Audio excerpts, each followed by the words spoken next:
भागलपूरच्या company बाग परिसरात त्या दिवशी सकाळच काहीशी वेगळी होती. परिसरात कुजबुज होती. लोक एकमेकांकडे पाहून काहीतरी कुजबुजत होते. ती बाई 3 मुलांची आई असूनही त्या कुंदनसोबत राहते म्हणे. कोणाचं नाव घेतलं जात नव्हतं, पण सर्वांना ठाऊक होतं ती बाई म्हणजे निशा. सडपातळ बांध्याची, पण डोळ्यात नेहमी थकवा असलेली स्त्री. तिच्या चेहऱ्यावर सौंदर्य होतं, पण त्या सौंदर्याखाली लपलेलं होतं थकलेलं आयुष्य. निशाचं लग्न 10 वर्षांपूर्वी राजेश नावाच्या माणसाशी झालं होतं. राजेश एका स्थानिक कारखान्यात कामगार होता. दिवसाचे 12 तास काम आणि मग थकलेला वैतागलेला तो घरी परतायचा. घरी 3 लहान मुलं आणि ती सगळी जबाबदारी निशाच्या खांद्यावर. सुरुवातीला संसार ठीक होता, पण हळूहळू राजेशचं दारूचं व्यसन वाढलं.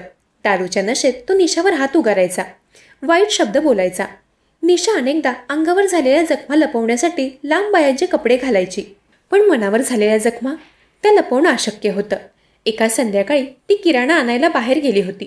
तिथे तिची ओळख झाली कुंदनशी. वयाने 5 वर्षांनी लहान, पण हसऱ्या चेहऱ्याचा, बोलका आणि हुशार. कुंदन दुकानात काम करत होता. तो निशाला हसत विचारायचा, दीदी आज राजेश भैया आले नाहीत? सुरुवातीला ती फक्त हसून पुढे जायची, पण हळूहळू त्या बोलण्यात ओळख वाढली. निशाला पहिल्यांदा वाटलं कोणी आहे जो तिचं ऐकतो. काही दिवसातच दोघं रोज भेटू लागले. निशा दूध घ्यायला बाहेर पडायची, पण 1-1 तास परतायची नाही. त्यावेळेत ती कुंदनशी बोलत बसायची, आयुष्याबद्दल, मुलांबद्दल आणि तिला मिळालेल्या दुःखांबद्दल. कुंदन तिला समजवायचा, दीदी तुम्ही एवढं सहन का करतात? तुम्ही स्वतंत्र आहात, स्वतःचं आयुष्य जगायला हवं. हळूहळू त्या संवादांनी मर्यादा ओलांडायला सुरुवात केली. एका दुपारी पावसाळी वातावरण होतं. दुकान बंद झालं आणि निशा कुंदनच्या खोलीत गेली. पाऊस थांबला, पण त्या दिवसानंतर दोघांच्या नात्याचं रूप कायमचं बदललं. निशा आता कुंदनसोबत खुश राहू लागली होती. ती म्हणायची, तू मला समजून घेतोस, माझं सगळं दुःख तुझ्यासमोर मी बोलू शकते. पण कुंदनचं मन काहीतरी वेगळं सांगत होतं. तो तिच्या मायेच्या, तिच्या स्वयंपाकाच्या आणि तिच्या काळजीच्या आहारी गेला होता, पण त्याचं प्रेम नव्हतं. त्याला निशा फक्त सोयीची सोबत वाटत होती. एक दिवस राजेशला संशय आला. तो कंपनी बागेत निशाचा पाठलाग करू लागला आणि एके दिवशी त्याने निशा आणि कुंदनला एकत्र पाहिलं. निशाच्या हातात किराण्याची पिशवी होती, पण तिच्या नजरा कुंदनकडे एकटक होत्या. राजेशने काहीच न बोलता घरी परत जाऊन निशाला विचारलं, कुंदन कोण आहे? तू त्याच्यासोबत कुठे जातेस? ती फक्त म्हणाली, हो. तो दिवस त्यांच्या संसाराचा शेवट होता.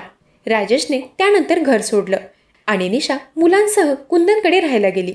शेजाऱ्यांना धक्का बसला. लोक बोलू लागले, ती बाई वेडी झाली आहे का?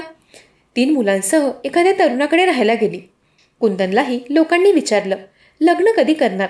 त्याने उत्तर दिलं, लग्न नाही, मी तिच्यावर प्रेम करत नाही. ती फक्त माझ्यासोबत राहते. मला जेवण मिळतं, साथ मिळते, पण लग्न नाही. ही वाक्य निशाच्या कानावर गेली आणि तिचं मन कोसळलं.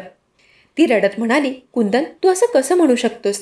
मी सगळं काही सोडलं तुझ्यासाठी. पण कुंदन थंड होता. मी तुला सांगितलं होतं, मला लग्न नको. आता गोष्ट गोंधळात आली. स्थानिक लोकांनी दोघांना पोलिसांकडे तक्रार देण्याची धमकी दिली. तू विवाहित बाईला ठेवून घेतलंयस, असे लोक म्हणाले. दबावाखाली येऊन दोघांना स्थानिक मंदिरात लग्न करावं लागलं. पंडितांनी मंत्र म्हटले. कुंदनने अनिच्छेने तिच्या गळ्यात मंगळसूत्र घातलं. निशा डोळ्यात अश्रू घेऊन हसली. तिला वाटलं तिचं स्वप्न पूर्ण झालं, पण खरी कहाणी आत्ता सुरू झाली होती. लग्नानंतर कुंदन पूर्णपणे बदलला.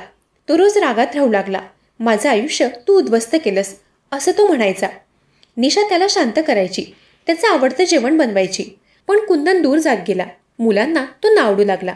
एक दिवस निशाच्या मोठ्या मुलाने म्हटलं, आई आपण परत बाबांकडे जाऊया ना?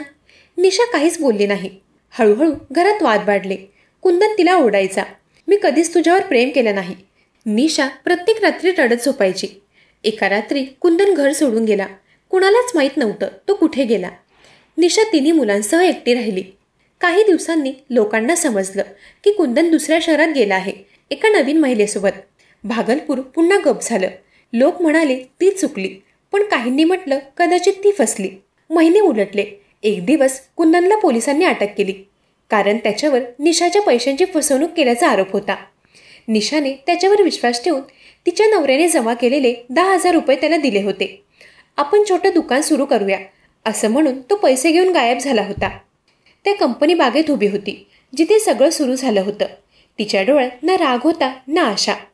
ती म्हणाली, मी प्रेम शोधलं, पण ते प्रेम नव्हतं. तो फक्त आसरा शोधत होता आणि मी त्याला सर्वस्व दिलं. ती निघून गेली, 3 मुलांच्या हातात हात धरून पुन्हा नवीन जगण्यासाठी. संपूर्ण गावाला वाटत होतं की निशाने कुंदनला फसवलं, पण प्रत्यक्षात कुंदनच निशाला फसवून गेला. तो तिच्या मायाचा वापर करून तिचं घर आणि सन्मान दोन्ही लुटून पळाला. ही कहाणी म्हणजे प्रेमाच्या नावाखाली झालेल्या स्वार्थाची आणि एका आईच्या भावनिक फसवणुकीची शोकांतिका, जिथे प्रेम नव्हतं, फक्त उपयोग होता.